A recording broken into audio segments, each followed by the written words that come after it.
I'm Governor Kristi Noem of South Dakota. Last night, Joe Biden gave his State of the Union address, and he lied to the American people. But we saw right through it. He told us that everything's fine. I've got it under control. But we know that that isn't true. Because of the president's actions, Americans are losing their freedoms, and they're less safe than before he took office. Well, no more. We need to take a hard look at where Joe Biden has brought our country and recognize that it doesn't have to be this way. Our basic rights are under attack by the Biden administration. Everyday Americans now find themselves with a government that is weaponized against them. Parents are fighting for their kids' education. People are questioning mandates, but the heavy hand of government has crushed businesses, families, and people's spirits. Election integrity, COVID-19, climate change, big tech, censorship, China. In Joe Biden's America, if you dare to disagree or you state your opinion, you get deplatformed, canceled, or worse. And on COVID-19, people lost their freedoms. We must never forget how bureaucrats like Anthony Fauci closed our schools, shut down our businesses and our churches. Never forget. President Biden mandated that people choose between an injection or their job. As America First conservatives, we need to remind people that there is an alternative. Generations of Americans have shown us the way. In South Dakota in 2020, when most states were shutting down their economies and forcing unconstitutional lockdowns, we did something different. We never closed. We trusted our people. We never mandated masks or determined even what an essential business is, because every business in America is essential. Our state motto is, under God, the people rule, and I followed it. I let people use personal responsibility to make the right decision for themselves and for their families. And it worked. We now have the #1 economy in the country, and it's possible because we didn't promote fear. We focused on freedom. Now, President Biden is hoping that we'll forget that it was Democrats who crippled children's educational opportunities, forced them to stare at computer screens, and covered their faces. He said that our kids' lives have been turned upside down. Well, you're the one who turned them upside down, Mr. President. With his Attorney General leading the way, he sent the FBI after parents who were fighting back against divisive anti-American curriculum like critical race theory in our schools. Meanwhile, Democrat policies are encouraging real criminals. Under President Biden, a surge of violence and lawlessness is sweeping across American communities. It's claiming lives and disproportionately hurting low-income and minority families. America's heroes in blue are placing their lives on the line every day to protect people. Meanwhile, Joe Biden and the Democrats defend the criminals. They selectively enforce the laws on the books and they bail out rioters, looking the other way. President Biden may give lip service to funding the police, but the damage from years of Democrat rhetoric has already been done. Now, President Biden has also been absent while an invasion takes place over our southern border. I saw firsthand what Joe Biden's incompetence has done to the border security operation that was in place under President Trump. I took action and I sent my National Guard to the border. They did the job that Biden has failed to do. And unfortunately, it still gets worse every day with drugs and illegal immigrants pouring across our border. Now, every town in America is a border town, and it's more dangerous as a result. Biden's policies are waging a war on American prosperity. Because of his spending, inflation is the highest in 40 years. Young families can't afford homes. Seniors watch helplessly as their life savings shrink before their eyes. His economic solution he offered last night was higher taxes, more government spending, and raising the minimum wage.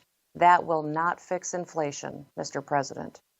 Biden has created a supply chain crisis, driving up the price of basic food like beef, milk, and eggs, and our grocery store shelves are going bare. Now, Americans know that food policy is a matter of national security. When another country feeds us, they control us. Yet under Joe Biden's leadership, China is accelerating its takeover of our food supply chain. They're following the same blueprint that they used to strip America of our manufacturing base, and they're buying up critical fertilizer and chemical companies. And just like food, energy independence is also a matter of national security.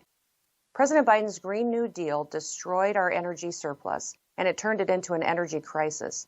Gasoline is nearly $5 a gallon in parts of our country, and it's still rising. President Biden shut down the Keystone XL pipeline on his very first day in office. He banned domestic energy production on our federal lands, and he's making it impossible to build the energy infrastructure that we need for prosperity at home and our security abroad. His policies make us dependent on Russia for fuel and on China for food. This unfolds as we still watch Ukrainians defend their democracy and their freedom. It is inspiring to watch these people fight, but it's also heartbreaking. Make no mistake, Joe Biden's incompetence allowed this war to happen. He canceled the Keystone pipeline and he let Russia's Nord Stream 2 pipeline go forward. And when he created the crisis in Afghanistan by abandoning Americans while leaving billions of dollars in equipment behind, President Biden gave Russia all the leverage that they needed.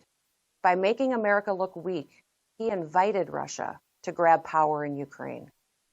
This crisis and this conflict, it's on you, Mr. President. It's on you and your so-called foreign policy experts who are more worried about pronouns than Putin, who are more worried about climate change than the Kremlin. Americans know that we need clear, consistent foreign policy. When we project strength, we promote peace around the world. Joe Biden is projecting weakness, and if he doesn't change course, he's going to drag us into another needless war. And if he won't change course, he should resign. Americans have no faith in Joe Biden or the Democrat Party, but we have not lost faith in ourselves, and we will defend American values, our rights, and our freedoms. We will not let President Biden ruin this great country. Our story is not over. America was the greatest experiment in human history, and we're going to build a future of freedom and prosperity. We're doing that right here in South Dakota. And that's why people are coming and they're moving here in record numbers for their freedom. We live in a confused and a hurting world. Conservative principles bring clarity and healing.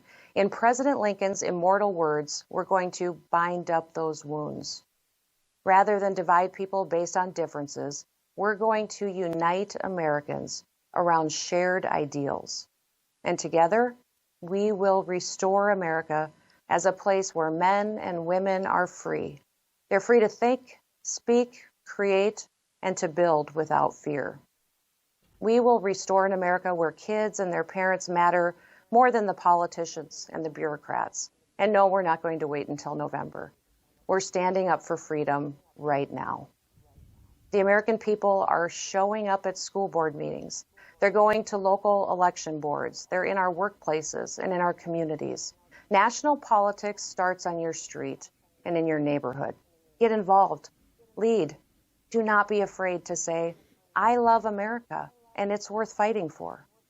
We're going to live our freedoms, and we're going to restore our prosperity, and we are going to lead our nation out of this Biden disaster. I'm Governor Kristi Noem, and I'm proud to stand with America's patriots on this mission. God bless you, and God bless the United States of America.